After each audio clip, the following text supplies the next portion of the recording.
And here we go. Hope the stream is working well, guys. Welcome, everyone. Welcome to 42 Network. I'm Flavio from the PDC Association here in Rome. PDC which stands for Private Development Club, just for. So today we are here with Julian from Belgium and Adrian here on my left from France, and they're gonna tell us how it is like to live as a freelancer. And I have all the questions here. If you want to ask them more, just write them in the comment. We have someone who's gonna read them all and see if we already have them or not. Actually, I'm gonna forward our questions to him. Okay.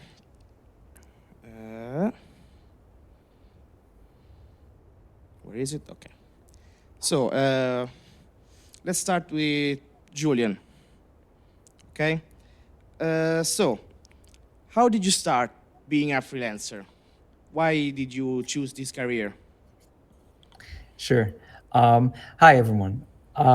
So actually, it was not so much of a choice, but more like of a need. Growing up, I've always wanted to travel. I knew that after my study, I wanted to travel the world. And the thing is, it's kind of incompatible with the regular employee 9 to 5 job. So I had to become a freelancer if I wanted to achieve this kind of lifestyle. Okay. And same question to you, Adrian. For me, I always dream of freedom. Um, I have a need to discover the world and the culture. And when you are stuck with a job in a company, like in many countries, it's difficult to have, like, they are not really open with remote working. And like, if you do freelance, you have a lot of benefits that you can choose where you work, with who you work. So this freedom give me the opportunity to solve my needs, to feed them. Okay, okay. So obviously you're both into the tech field, but is there like a field you specialize in, where like cybersecurity or front end, back end, and all of this? Starting with Julian, because Adrian is right here. He's gonna do after. Yeah, I mean, software, we were really lucky because I can't think of any field in the software world where you could not work remotely. Um, so personally, I specialized in building MVP in React Native mobile application. So I would usually work for a startup, or early founders would need a proof of concept of their product, and I would build their product for them and ship it at early stage. Okay, and for you? Quite the same as Julian. The only difference is that I do also web development. Um, and for the mobile parts, I'm doing React Native and Flutter, not just one. Yeah, personally, I really specialized in React Native only.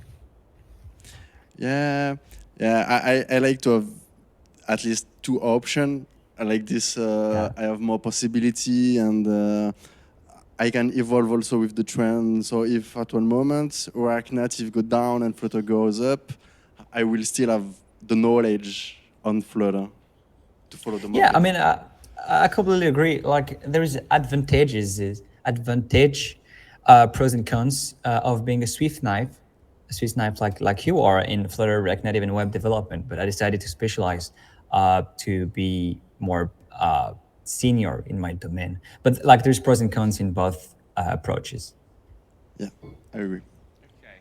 So, now that we have your field, Adrian was talking about freedom before, and we can agree that freelancing is a job that most of the time doesn't have set hours. You decide when you want to work, depending also on the people you're contacting with. Maybe they are gonna set hours for you.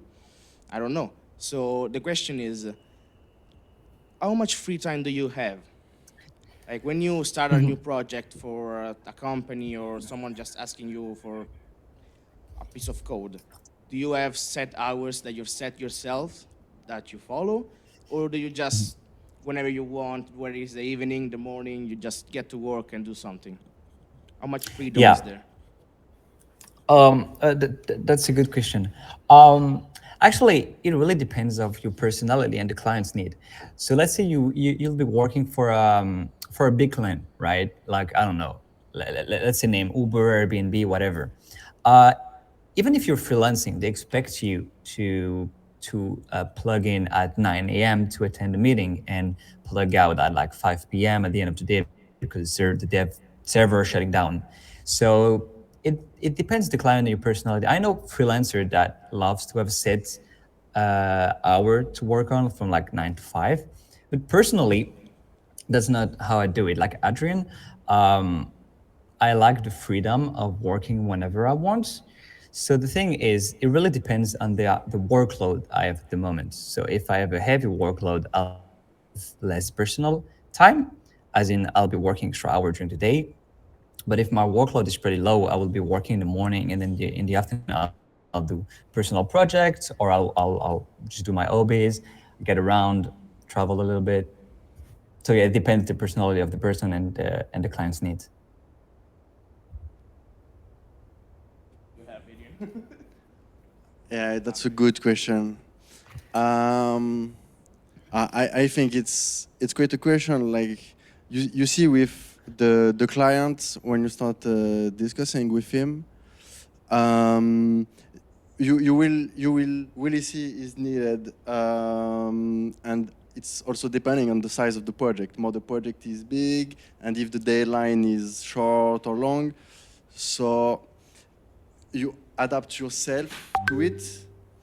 But me, I have not predefined hours. Like when I set up the project with the client, everything is ready. Like maybe one day I will start at 9, the other day at 12. Um, for me, is not for hours. Is a task. I plan my day with tasks. So if I do the task, I'm free. Like if I need to take 1 hour, I don't know, to visit a museum or whatever, I can because I know that I already make the task of the days. Yeah, And I do agree. I do agree. It's about the workload of the day, but there's also another factor is time zone. So oh yeah, Adrian is working from Italy and with European clients, right? So his time zone is the same. But personally, I'm currently in South Africa, so the time zone is not the same. I have 1 hour plus 1 hour from the European time zone, which means that when the meetings are at 9 in Europe, mine are at 10. So it allows me in the morning, for example, to go for a run or to read the news, have coffee, chill a little bit before hopping in my work day. And it's actually a really nice cheat code for those who are interested.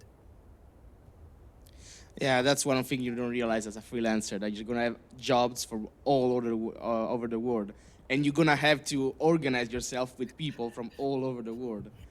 And also, you said you have someone in South Africa. Now, this begs the questions: which country was the furthest from you, which actually asked for a project or a job? Was it South Africa? Yeah, that's a good question. Actually, I had a client from California. California. In March, California, the time zone were pretty shitty. Like the dude who like to do the project update, like the update on the work, the dude would call me at midnight time California, when it was like 9 time. Oh, I don't remember exactly. Oh, I think it was 8 time in Europe, and it was terrible. It was like the dude at midnight in his time zone would be completely drenched. Like he had like no more energy to talk about what he did that day. So, but that brings us to the question of asynchronous workflow, which I recommend if you're working in with different time zone. Yeah. And uh, how do you actually get jobs? Like, do you use a certain media like LinkedIn or even Fiverr? Yeah. It's pretty famous for these things. Because you Wow. also have to promote yourself a lot, like make Yeah. yourself be seen by other people, and that will be easy with LinkedIn with all the connection, but on Fiverr it's much harder. So, which Yeah. media do you use? Which media do you actually recommend for someone that wants to start freelancing? Yeah, I would stay away as far from possible from Fiverr and platform like Upwork, uh, because That makes sense. yeah, the amount of competition is just too high, and the thing is, all the countries are competing for the same clients. So the thing is, let's say you have a daily rate in Italy, it's not going to be the same daily rate as in Argentina or in Nepal or in China or in Japan, right? So there's the competition is just way too high. Personally, I get my clients from both LinkedIn, which is like my biggest source of revenue, and local platform. So in France, I'm from Belgium, but I speak French. So I will go on the French platforms that are like local to the French people, and I would try to find my client over there. And I think it's the same in pretty much every country. Like every country has a local platform for freelancer and clients to meet. But LinkedIn is the biggest one, definitely. I agree with that. LinkedIn is huge. And I am on LinkedIn because we spoke about that, so I can testify it. But yeah, I think if you want to find some job as freelancer, you need to diversify yourself on, at least I will say, go for like 3 or 4 platforms. Like if you want to work locally, just for companies in your country, just go for the local freelance website where you can provide some jobs.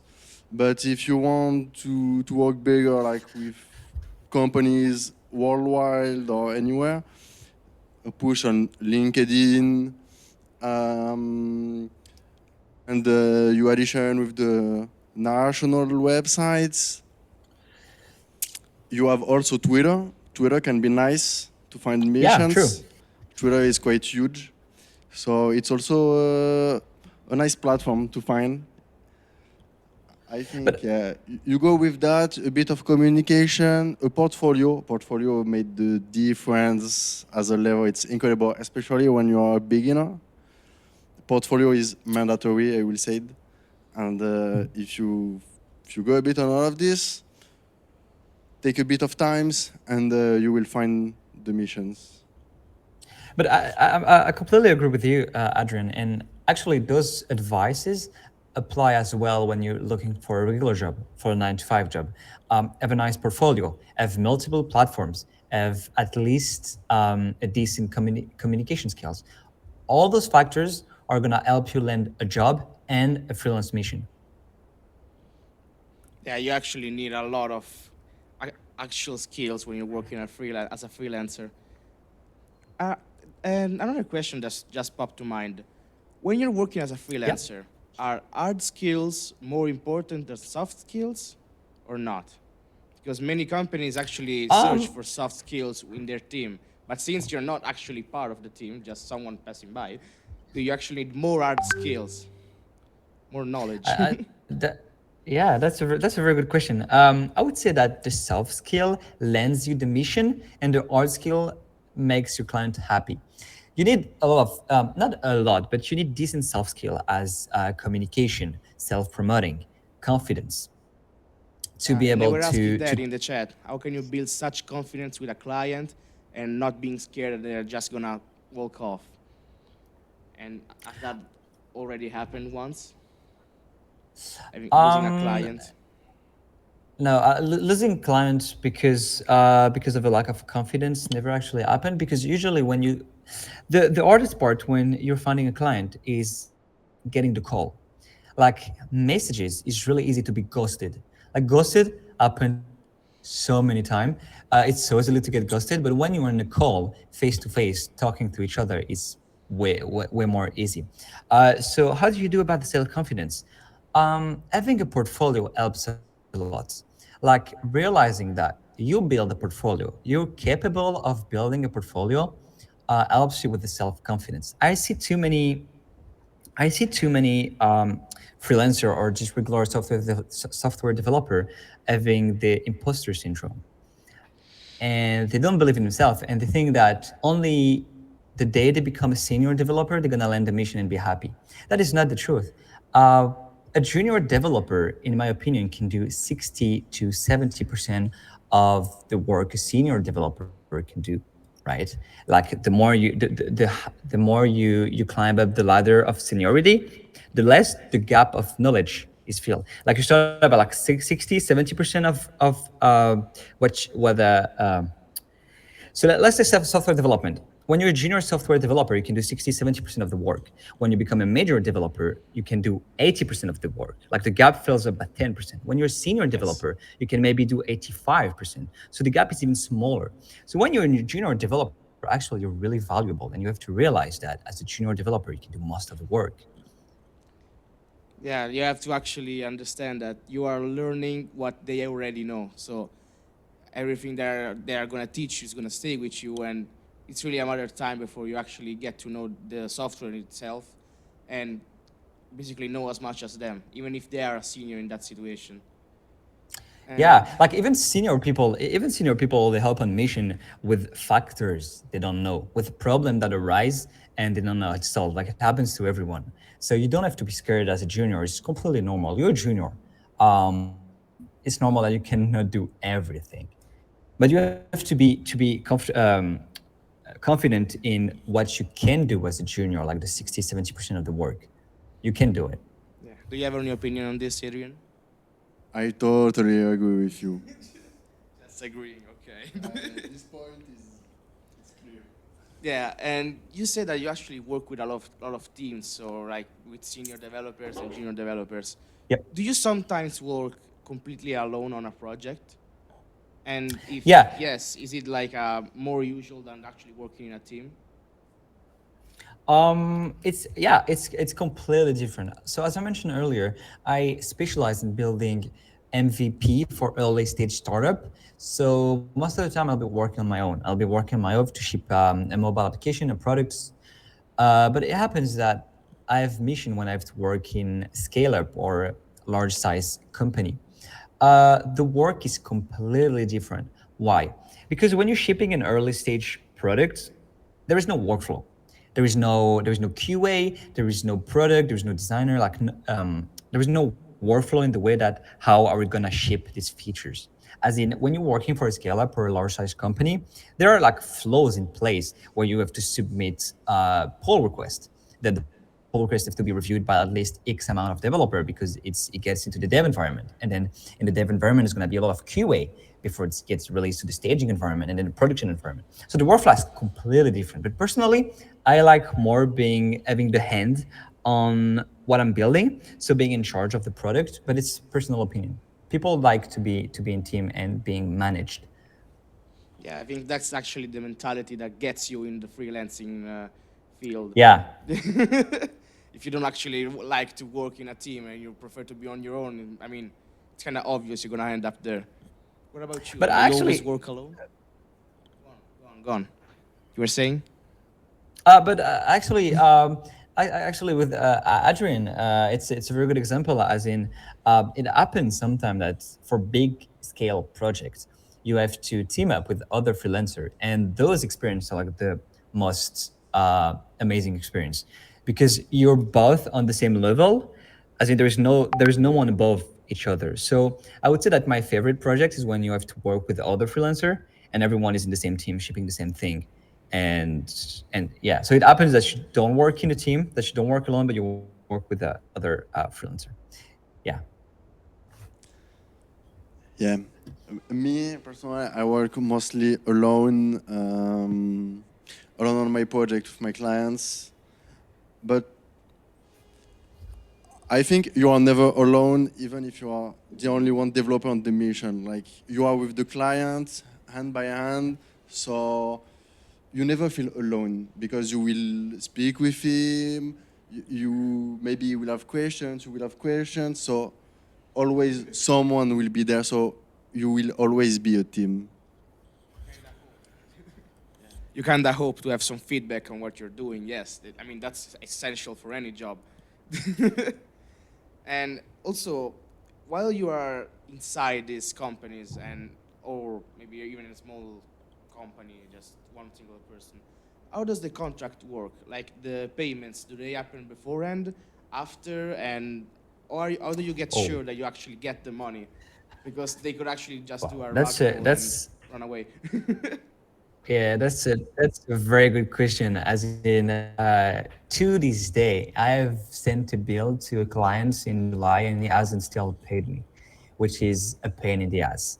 But it happens. It's one of the most depressing thing when you're a freelancer, but it happens.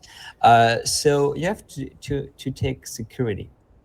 So when I'm working with a long-term client, I would usually require payment every month to be sure that, because the thing is, let's say you work for a project on 6 months, you need revenues during the 6 months. Like you have rent to pay, you need to eat, so you need actually money during the 6 months. So what I would do is I would ask for a payment every month, and bill my hour worked at the end of the month.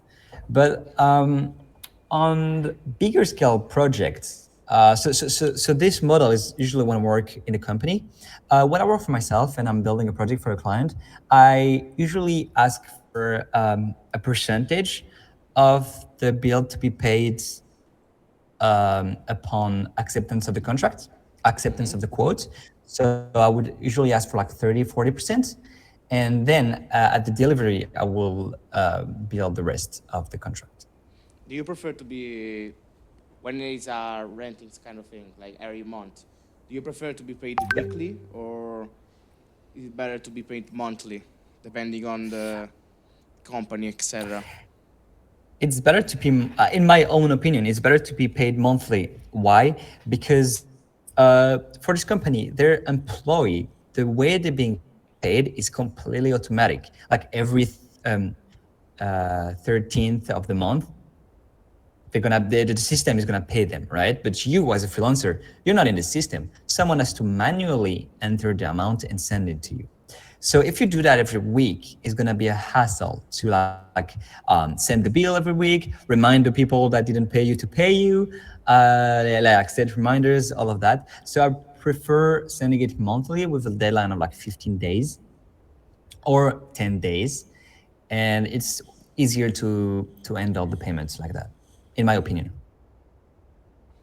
I agree. I will just say that's also depend on the time of the mission. Like if you have a mission for like maximum like few weeks, you you don't care to be paid a bit in advance or whatever. You just made the contract and you paid fully at the hand. But for sure, like when you have a missions in for few months, you need something. You need to live in your life. You can't suffer because the company will pay you at the end. So for sure, yeah, exactly. So for sure, you need. So you have different way to be paid. Like, or you ask a percentage at the beginning and you paid fully the rest at the end, or you are paid every month, or you are paid like a percentage at the beginning, another percentage in the half, and the rest at the end.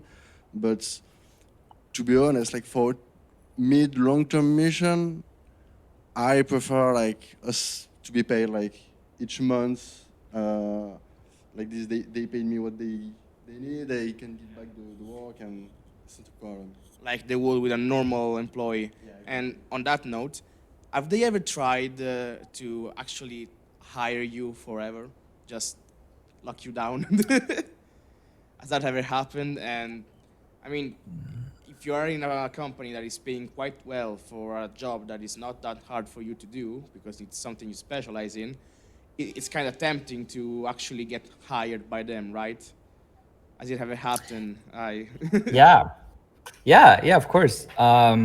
Because the thing is, if we're being honest, to a company is it costs more to a company to hire a freelancer to do the job of an employee.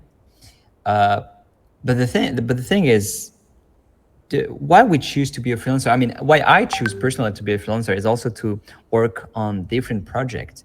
It's really exciting. Like every project is completely different. Like fundamentally, it's completely different, and that's something I really like. So I think that I would never accept to be internalized as a freelancer after an X amount of time, but that's just the way I would do it because I love to work on different projects. I didn't have But the empathy. company I've tried, yeah. Okay, so that's actually pretty common. Okay, so what about you, Adrian? Someone has ever tried to lock you down?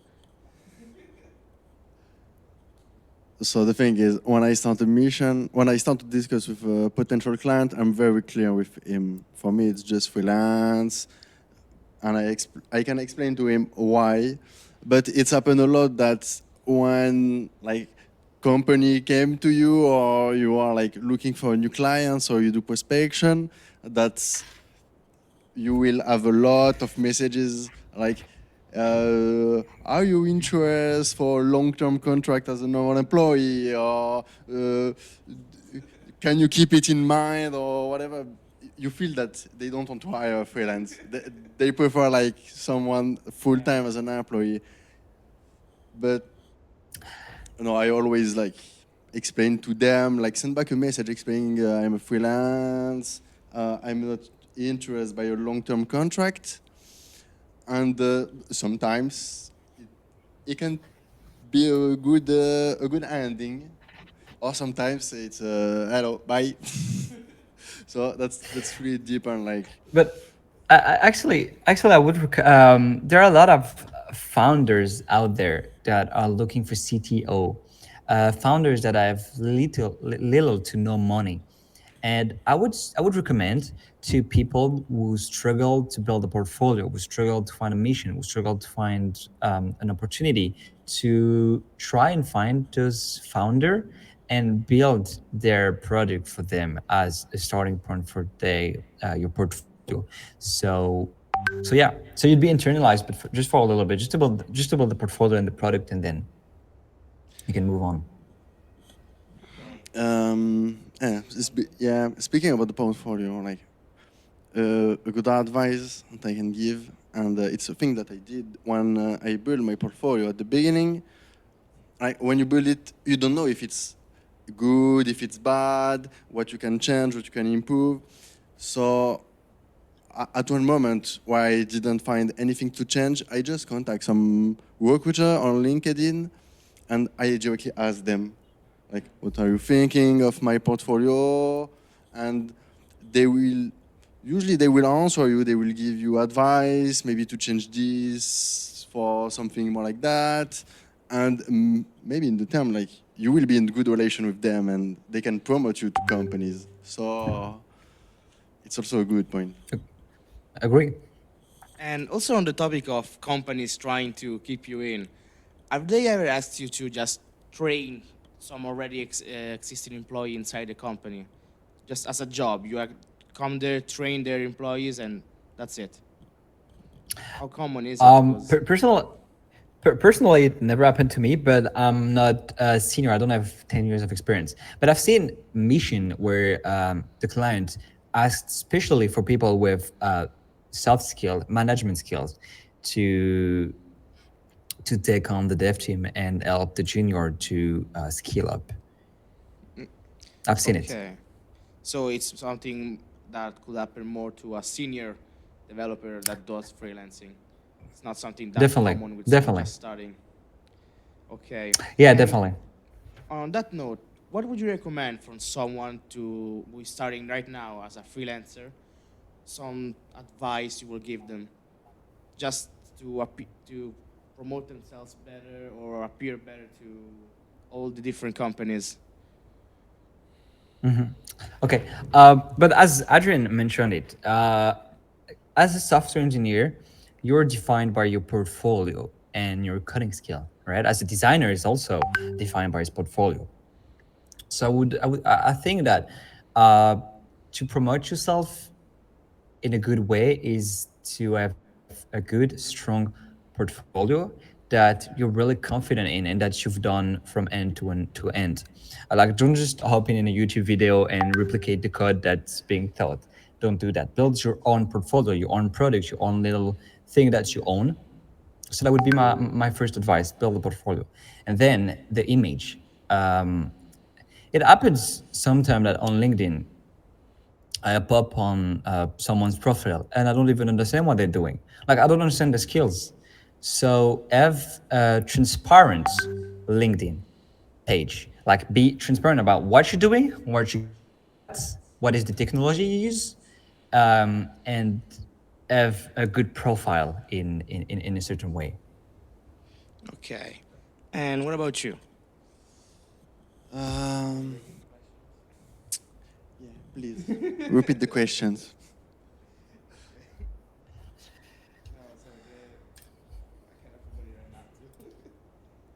No, the question was If I have advice for people who start, advice. No, the question was how would you recommend as to a freelancer that's starting now how to self promote? Advice to self promote. that's a good question. Think about it how much you want. Yeah, yeah. For self promotion, it's like we said, it's a good portfolio, and I think you also need to find your way of communication.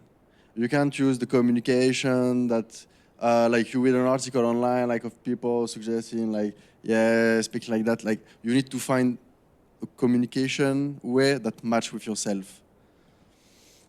And when you find it, just be yourself. If you use LinkedIn, make some post, react on the posts of other people's. Be yourself, be natural, and stick to who you are. And you Yeah, will that's a always find beautiful it. message. That's a beautiful message, Thank you. Atrin. And in any field in life, be yourself all the time. Another advice I would give actually is to people starting freelancing. Take 1 hour or two to write a very accurate description of who you are, as in every platform on the internet, every freelance platform is going to ask you for a description. So if you have a description ready, it's gonna make your life way easier. So spend some time to write a description where you introduce yourself, you introduce your skill, your experience, and then you go through all your portfolio, stating the difficulties and the up and down of the projects in your portfolio. So take some time, write that description, and use it everywhere. Yeah, I will also add, like at the beginning, it's happened a lot that you have some doubt, you don't know to do this, where to go. So don't be afraid if you are quite lost. Go online, you will find groups like in LinkedIn, in Facebook, in Twitter, freelancer. Just go on those groups and ask questions. Like freelance is quite a huge family. If I noticed something with freelance is mostly they are always happy to help another one, especially with someone who starts. So don't be afraid to contact someone who already do freelancing, ask the questions you have, try to plan a call with him if it's possible, and for sure I will try to help you as the maximum he can. And which do you think are the hardest things for someone just starting freelancing? Is it the communication part? Is it actually creating a good portfolio? What was the most difficult things for you? To me, it was definitely creating a portfolio because it takes time. It takes a lot of time, and it's Yeah. free time in the And it's sense a that you're not representation of getting yourself. paid. So if you do it badly, it's gonna really, really Yeah. come back down Yeah. to it later. So to look back to an advice I gave like a few minutes ago about like reaching out to a founders who was looking for a CTO or a developer, I actually did that for my first project in my portfolio. I reached to actually it was a friend that I saw on LinkedIn, and I saw that was founding his own startup, didn't have much money, so I reached out to him like, hey, I can build your product for you. It took me like a couple of weeks, couple of months, and then I added it to my portfolio. And this project allowed me to land other mission after that. But So it if you took have a a couple really of good months. start, that was a really good start, honestly. Like, good But for you. actually, there are like no, but actually there are platform online, a lot of platform online where you can find, like, I can't remember the name of this one, but it's like a platform when people ask the help for CTOs and they plug you in with CTO like all the time. And even on LinkedIn, like on LinkedIn, people are like begging for a developer because it's super hard to find nowadays. Okay. So now I think we're being a little bit too positive though, because freelancing is really good. We can say that it's one of the, I'd say, ideal way of life if you're actually good at it, because staying by yourself and not having to be tied down is actually pretty cool. I have to admit. But are there any disadvantages? Some cons, something that you don't like about it? Just be true. Be myself. um, If you want, we Actually, can there. start with Adrian because it's being a little bit too silent. Yeah, Adrian, give us all the cons of being a freelancer. Okay, okay. Let's me. Um, no, I think like the freelance is really depending on yourself. Like you have a lot of person, like this concept of freelancing to be alone, to follow, like to not have precise role like in company will not match. And for them, it will be more like difficult to follow, to be very productive. And someone prefer like to be with a team in a normal company, follow some rules, some hours of work quite precisely. Um, for me, freelance is quite day by day things, and every mission is different. It's never the same. It's always evolving, as good as bad. Like since everyone is different, like it's gonna happen that sometimes you will find a client where at the beginning everything is beautiful, is wonderland, and at the end, yeah, you will have problems. I already had that for a client. At the beginning, everything was wonderful. Like he tells me whatever he wants. I did it, and at the end, the client almost disappeared. He was always asking more, more, more. So that's the point. Like, it's not as perfect as people sell it, but I think it's like everything. You will always have some quite difficult moment because you will find a person who will you where will you have problems with him, or or another which will be perfect. Like it's really depending. It's never. I think be a freelance is always an adventure. It's never the Yeah. same. Yeah, exactly. I completely agree with that. To me, the main difference between employment and freelancing is stability, right? Um, when you're an employee at a company, your social security is being taken care of. You have the same amount of money that comes to your account at the end of every month. The amount of work rarely change. The day you have rarely changes. Pretty much the same day every day, right? But when you become a freelancer, everything changes. Like you have to take care of your own security, social security, like healthcare, uh, pension. How do you say that? It's like at the when you retire. Yeah, you have to take care of retirement. Like how are Pension, you yeah. gonna get money after? Yeah, how are you gonna get money after your retirement? If there is no mission, there is no money. So all those things that adds up is like, as you say, an adventure. So you have to be prepared that yeah, there's amazing pros. Like you can work from wherever you want, whenever you want, for whoever you want. But there's also downsides to it. Like nothing's perfect. So you have to keep that in mind. That you have to be organized and disciplined um, to be successful. Yeah, and it's quite very good to have some knowledge how to manage a budget, because like for example, if you have a mission like for 4 months, and after like for the 2 next months you don't find a mission, that's happened. If you made huge salary because you had few months of work, and after you have 2 months of breaks, and you have almost spent everything. It's a problem.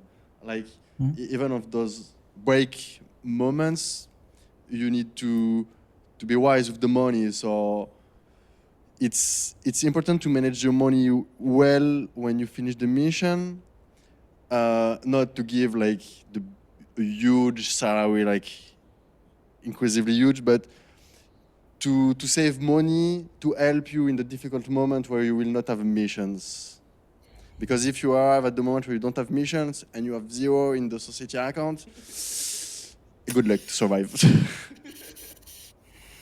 And actually, to bounce back on what you said earlier about the fact that you had clients, unfortunately, you had a client that was always asking for more and more and more, and it ghosted you by the end of the project.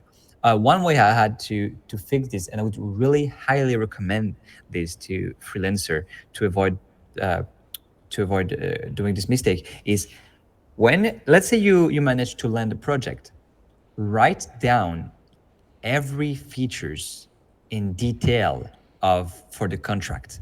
So let's say the client wants push notification. All right, what, when, translated, to which device, iOS, Android, from which platform, you know? Because in the end of the client is non-technical, but you are technical. You're writing the edge cases, the unit test. You're doing the small details that the client doesn't think about. So in order to avoid this situation, write down every features in a contract that you both parties sign, and then you can start the mission.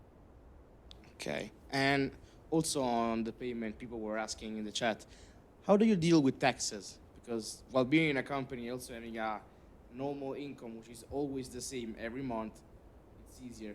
But while you have all these different uh, money coming from different companies and you have to register all of them, how do you do it? Okay, simple answer, talk to a tax consultant. The thing is, taxes are different in every country. For every client is living in a different country. In Europe, we have VAT. In the United States, they don't have it. Uh, so there are like plenty of struggle per country, right? So I would recommend to talk to a tax consultant, and also to define what is the good way of starting freelancing, as what kind of company to choose. So I know that in freelancing, you can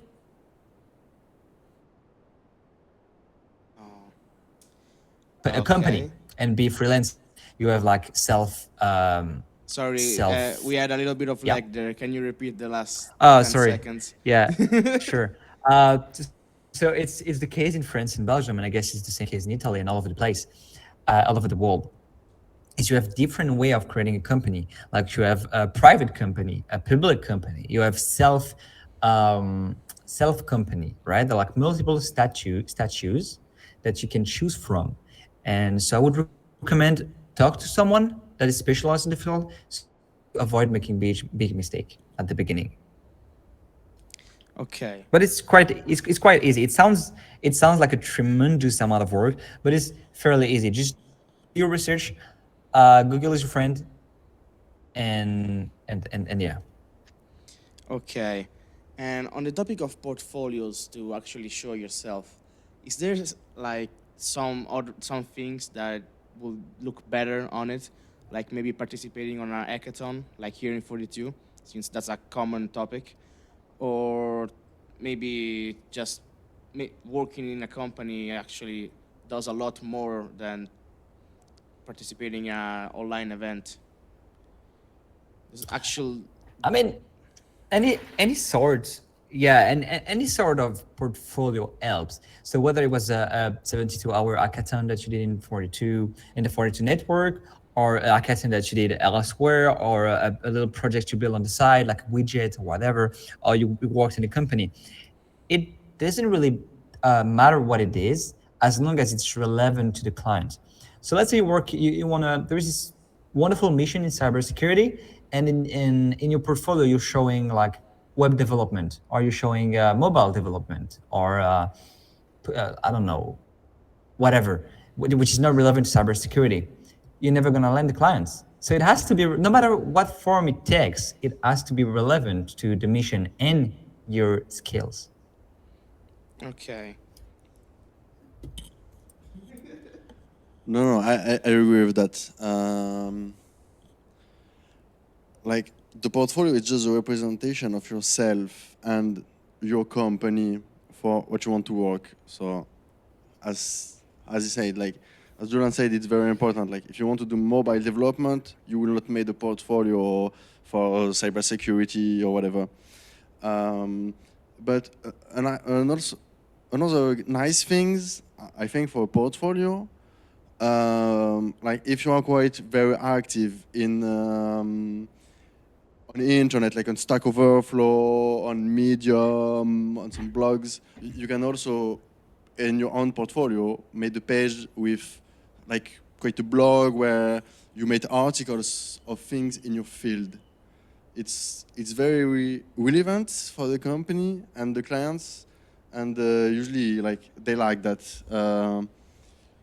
So at the beginning, it's great. It can be hard to have to put stuff in the portfolio. Like for me, when you have a portfolio, I always suggest like to put at least 4 things in it, 4 projects, but it's not necessary project made for clients. Like I don't know, like if you want to do mobile development, look in the branch outside the inner circle in 42, do the project. You can put some like Swift Companion or whatever in your portfolio. If you have an idea of an application like a to-do app or whatever, do it, go on it, build it, put it in the portfolio. You can also look in website like in Behance or Dribbble, create an application from the design of someone and put it in the portfolio. Like this, it will show at least your skills to the company and you will evolve like that. I completely agree, especially like in the 42 network, you guys are doing project all the time. Like it's the core of the courses is doing project. So those are really valuable, especially the more you grow in the circle, the more the complexity of the project is going to be. And it shows project management, quality of the project, all that is really relevant to your portfolio. Actually, Adrian has a very sexy portfolio online, adrianracino.tech. And I would think that it's a really good example of something that you can build that shows lots about your capabilities. Because so I see many, myself included, but when I started out, I think a website was a huge plus when talking about when trying to land mission. Okay. Now, someone was asking from the chat. We are really peer-to-peer kind of organization here for the two. We all like to help each other, and if we don't know anything from each other, we ask the internet. So the question is, how many times do you actually search for something that you need on online forums, or do you actually participate in online forums, write something on things you know about, also as a way to improve your portfolio? Just Yeah, that's a good question. Actually, something I really loved about the 42 network is that it's as close as you can get to real life.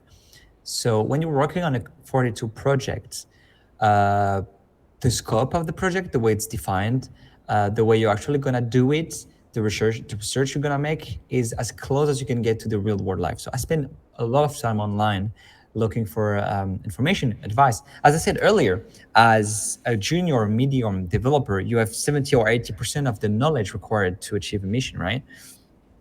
So those 20%, you gotta fill the gap yeah. somehow. So yeah, So either online you research is a ask good a example. senior developer if you have one, or if you don't, you're gonna ask an online forum. Just Yeah, and I do take part of an online forum. I'm in the React Native subreddits, and when someone asks for help, it happens that I reply, I help. If I can help, I do help. There's a saying that says, if you can if you can explain it, you understand it, right? yeah, no. I remember being like, if you can explain it to a 5-year-old, then you really know it. Exactly. If you can explain it to your rubber duck, you're good to go. You're good to go. Okay, so we're gonna go with the last questions. I think. I don't know if there are any more questions coming in. If you have them, just say them now or forever keep your peace. So, when you're starting a project, how do you actually estimate the price that it's gonna have? Do you actually talk with the company and it varies depending on the company, or do you have a set price that you set for them? That's a good question. For example, I'm talking with the client right now, right?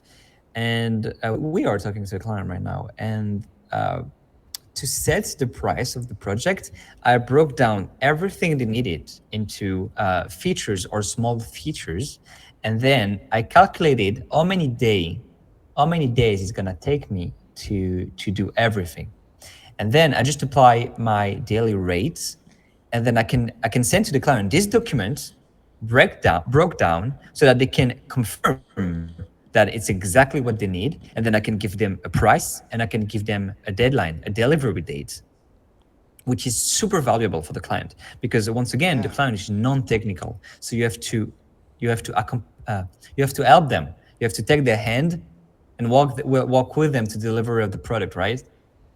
You also give them a lot of security because by already telling him how much you're gonna do in a set amount of time, it's really comfortable for the company to Yeah, have you on the yeah, side exactly. and have you just as an extra. Yeah, actually, it's exactly because the point is the client is gonna, let's say the client has like a 30, 50K available for a 1 year mission, whatever, right? Uh, they're gonna spend a tremendous amount of money on someone they don't know, someone who's not internalized, right? You're external to the Yeah. company, so they're scared.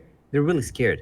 So as a freelancer, one soft skill that's extremely important when you want to be a freelancer is communication. You have to reassure the client with your skills, with the fact that you're the right choice for the mission, right? And you have to build this kind of trust between you and the client, so the client is gonna uh, be reassured of lending you, giving you the money, right? Like signing up the contract. How do you calculate how much time you're gonna have to spend for a certain project? Like, is it based on experience alone? Saying like, okay, something like this will require me around 10 to 20 days, or do you just search for the topic online and see how hard it is before saying a number or a date? Don't search for the topic online. People are different. Don't People trust are different. anyone. No, people are completely different. So what I usually do is exactly what you said, is experience.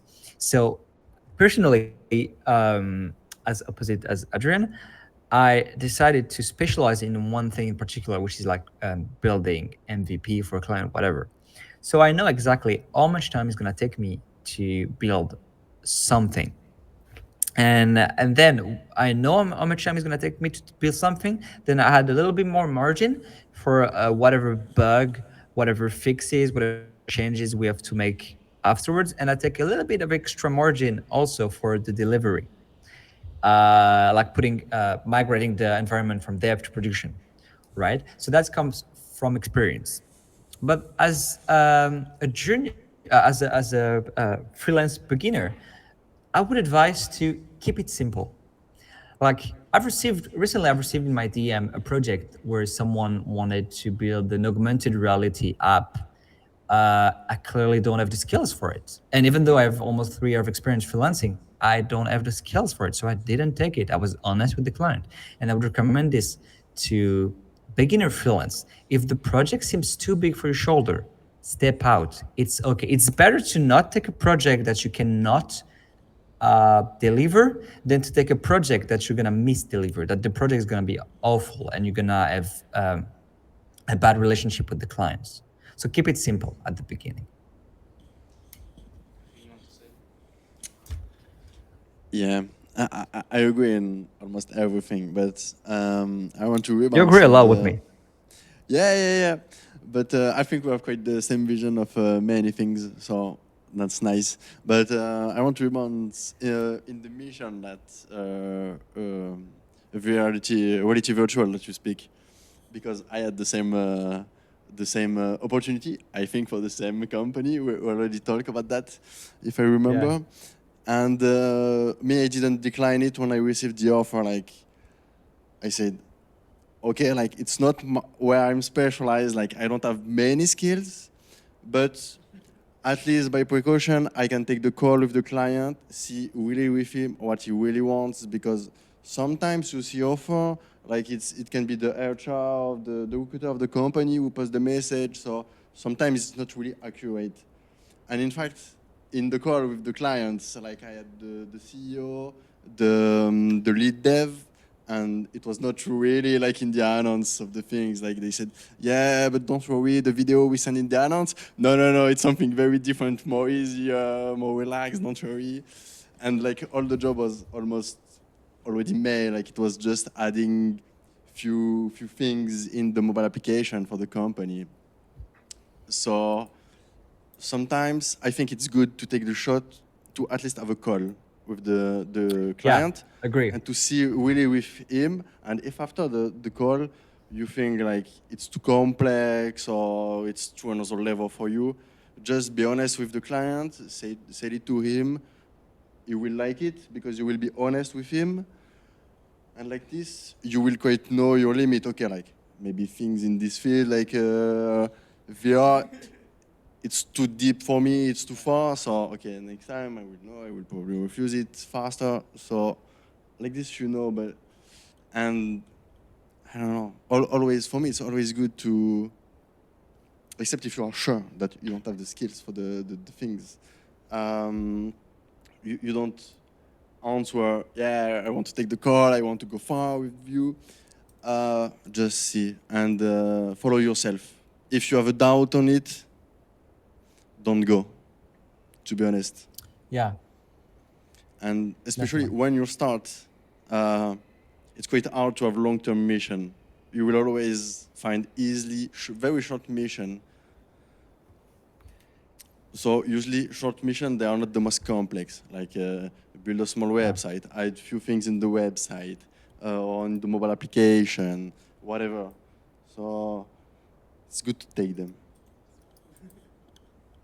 And going back to a more practical uh, question, when you have a contract from someone from another country, whether it be America or even Asia, etc., does it change with the contract that you make?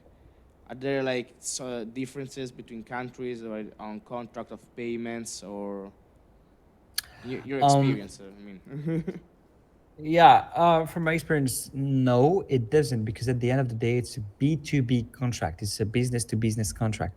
So the terms of the contract are usually the same, like a non-disclosure agreement, a payment agreement, all of that. It rarely changes, right? okay, But no, no, but that's it. It doesn't change. that's it. Doesn't matter the country it's from; it's gonna stay the same most of the Yeah, time. Okay, yeah, exactly. and Yeah. another question, which is actually, I don't know if you want to answer this. Have you ever made any mistake that we could learn from? Um, that is a Just good on the top question. of your mind. That is a good question. A mistake that I've done, like how many times did I break production environment? A lot. No. Um, how many a I mean, it mistake that I made? also what you count as a mistake. Because maybe for the client, something that is not viewed as a mistake in the production, in the way you write your code, or it was for you. Like, I mean, have you as ever had a client actually telling you that you did something wrong? yeah, yeah, like complaining.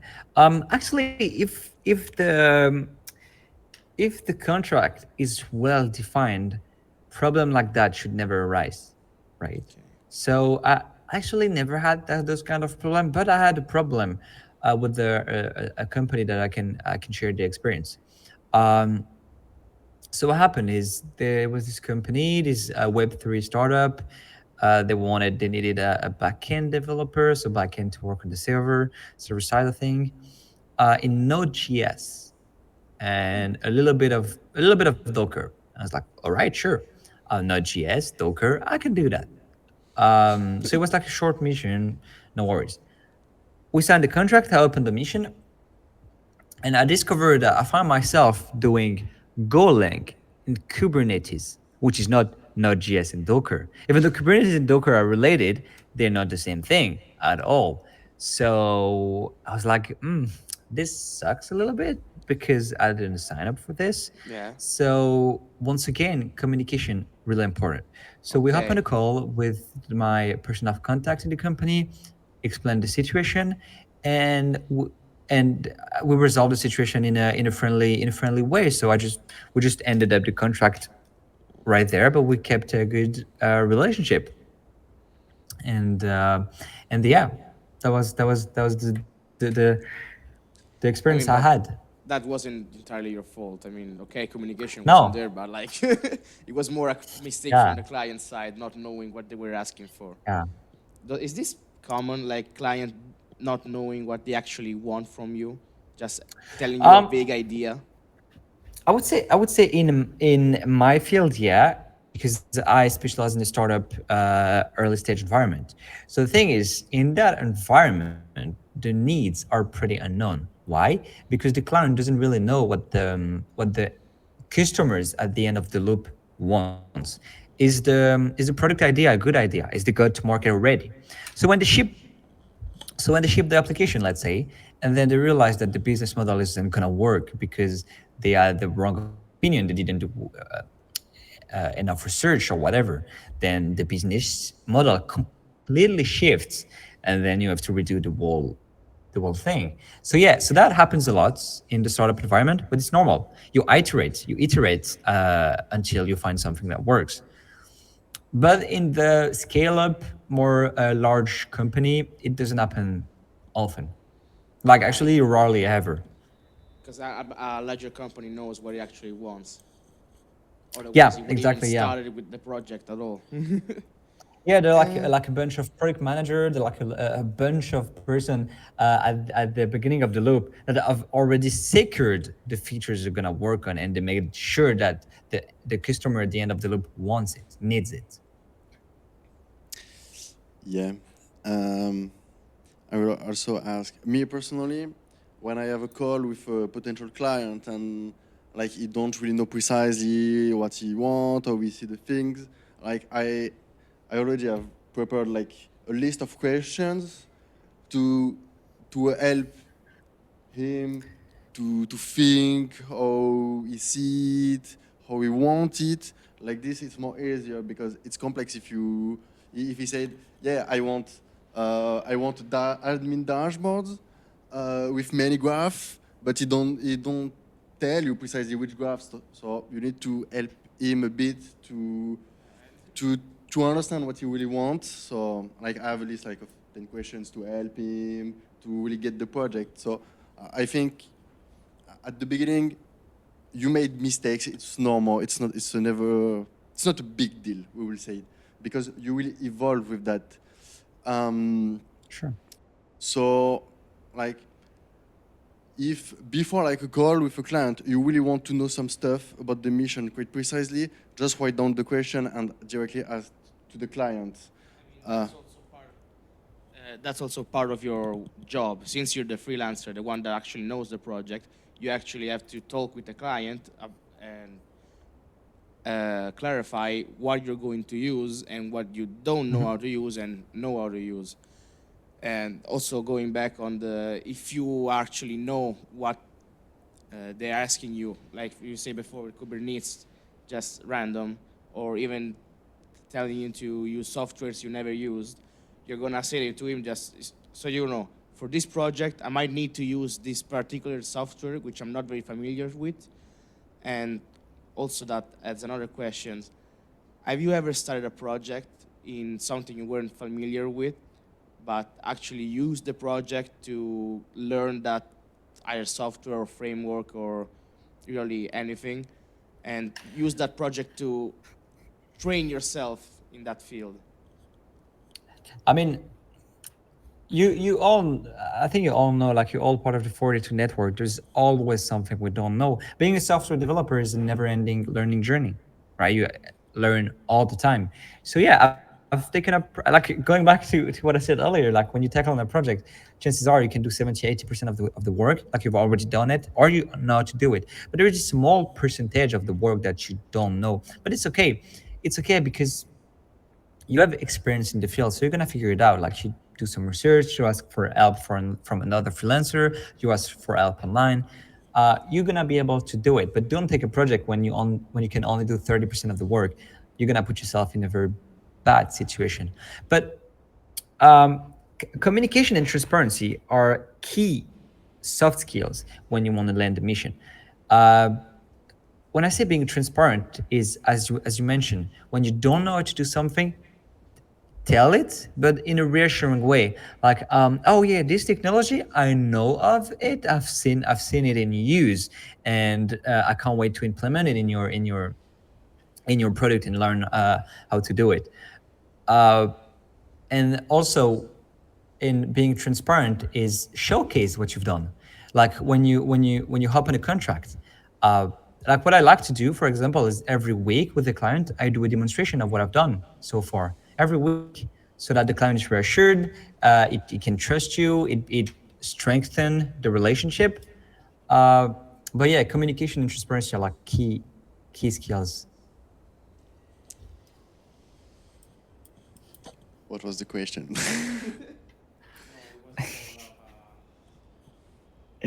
The It was question more of a was, have you continuation. No, it was more of have a you continuation on. Yeah. If you, go go on, the go on. question was the question was, have you ever take a project where there was something you couldn't do and were you honest with the client? Yeah, I think we don't know everything, but thanks to 42, we know to evolve. We are quite open-minded, and with the evolution of the technology, we know to search on Google the information that we need and we want. So it's always like that. Like day after day, technology evolve. So you also need to evolve with it. And at one moment, you don't know these things because it's a thing came out like a few days ago. So you will look to be able to do it and to learn it. So like it's sure if you ask me again tomorrow, it's sure that I will ask new things that I don't know, but I will learn it maybe because I will have a Yeah, mission or whatever. We go with it. So yeah. it's just stay open-minded, learn always, follow what's coming out, and you will learn. And sometimes a mission are surprising, so Yeah. you will always Actually, learn something new. actually, a Wow. key thing I took from 42 is 42 taught me how to learn. Like it's like when you join the school, even at the entrance exam, you have to learn how to learn efficiently, in a good way. Because if you don't, you're gonna get wiped out. Yes. And now, as a final question, bear with me here. Do you Okay. think it's more important to be skilled vertically or horizontally?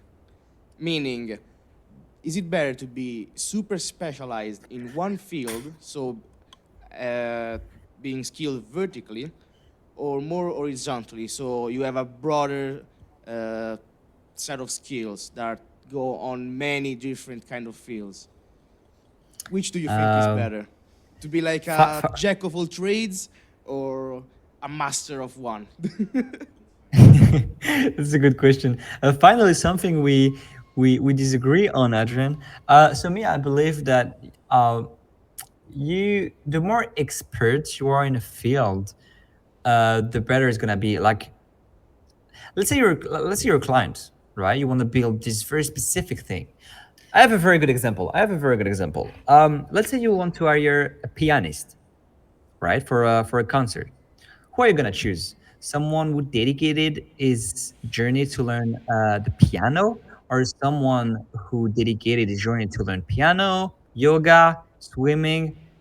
You know, if you want someone really specific in the field, you're gonna go for the expert in the field, not the Swiss knife. But that's my opinion. And of course, there are like successful freelance that are jack of all trades, right? But the way I see it is the more experience you're in the field, the more successful you're gonna be.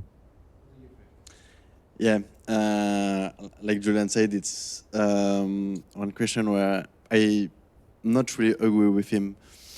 Uh, for me, it's not really efficient to be like to master deeply one things. Of course, it's good to have some advantage knowledge on it, but as we know, the trendings and the markets of stacks we used evolving. Maybe one day the main stack you master will go down and it will be another one. Yeah, become obsolete. So you need to evolve with that. For me, I suggest to have very good and efficient skill in one, because it's the main that you will use, and it can be the main of the market. But also knows it from another stack. It's always a plus. Like the first time I speak with Julian about freelancing, I was more mastering Flutter for mobile application, and he is mastering like React Native. Um, Which is but better.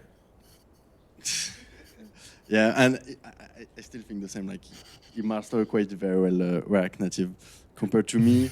But for me, don't be stuck with one stack. When you know what you want to do, it's more easier to be open to different stacks in your field. It's complex when you don't know what to do. It's complex to go to master one language because maybe you will master like a language in a field, and at the end you will realize that no, in fact I want to go in the opposite. So it's complex. So at the beginning, you can try different things. That's the nice things of 42. You start, you do different things, you have different branch. In 42, I always suggest try at least one thing a bit everywhere. Like this, you will quite know where you want to go. Yeah, exactly. Exactly. I agree. I agree. Completely agree with you. Actually, I started off as a full stack developer, web and backend, and then I realized not my thing. I tasted a little bit of app development, and I was hooked. But I have another example, a good example of being being an expert in the field. Is I have a friend, freelance friend, who was an expert in Drupal. It's very old CRM technology. It was a freelance for like 5 6 years. It was one of the highest, more expensive freelance in the field, right? But then Drupal slowly came to an end, and he has to shift He has to shift software. And the thing is, he was not prepared. So what happened is he decided to drop out Drupal and learn Vue.js. And so his daily rate went from one of the more expensive on the market to one of the more cheapest in the market. Why? Because he has no experience in Vue. So he was not prepared to make the transition. So it's a good point, Adrian, that you also have to know other like fallback, because if your technology dies, it's gonna get harder and harder to find a mission. And when you want to transition into another framework or another technology, you're gonna start back from the bottom, even though you have knowledge in the software field. So keep that in mind. Yeah. Thank you. Thank you very, very much. I think this can be all for today. Do you have something you want to say as a goodbye or just as a reminder to everyone? First of all, thank you for everyone joining us tonight. It was a pleasure being with you at 42 Rum, and I'm really happy to have shared my experience. If any of you have question about being a freelancer, especially a mobile app developer, but about freelancing in general, you have my LinkedIn below, so don't hesitate to send me a PM, and I'll be more than happy to help you. I think it's the same for Adrian here. If you want, just contact him. Like for sure, it's the same. But if you have any question, doubts, don't be afraid. Like you can contact us. Like you have our emails, our LinkedIn. So don't be afraid. Like you can add us on LinkedIn, ask questions, or if you prefer emails, just send an emails with all the questions or whatever. Uh, Personally, if someone have questions and want to prefer to organize a call, I can organize a call video. I think probably it's the same for you, Julian. Yeah. So it's always a pleasure to help your peers, but don't be afraid. Like if you have any questions, whatever the subject in freelance, whatever, just ask and we will try the best to help you.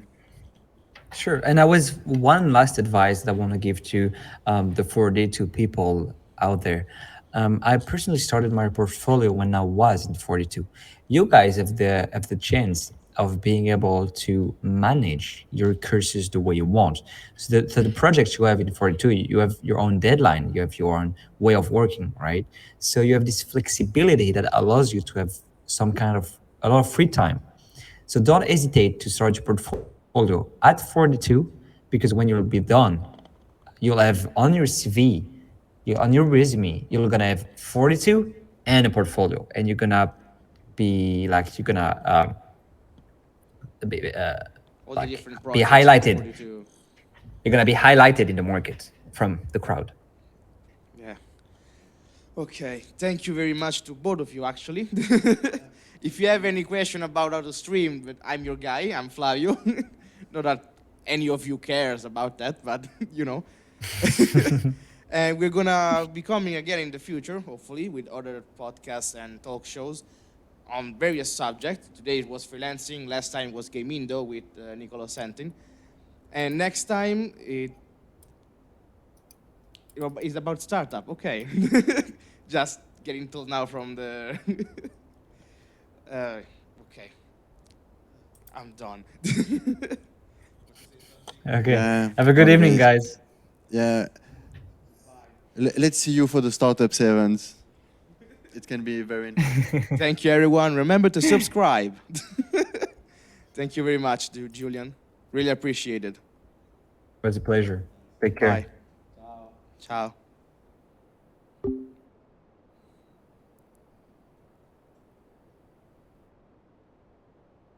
Non l'ho settata.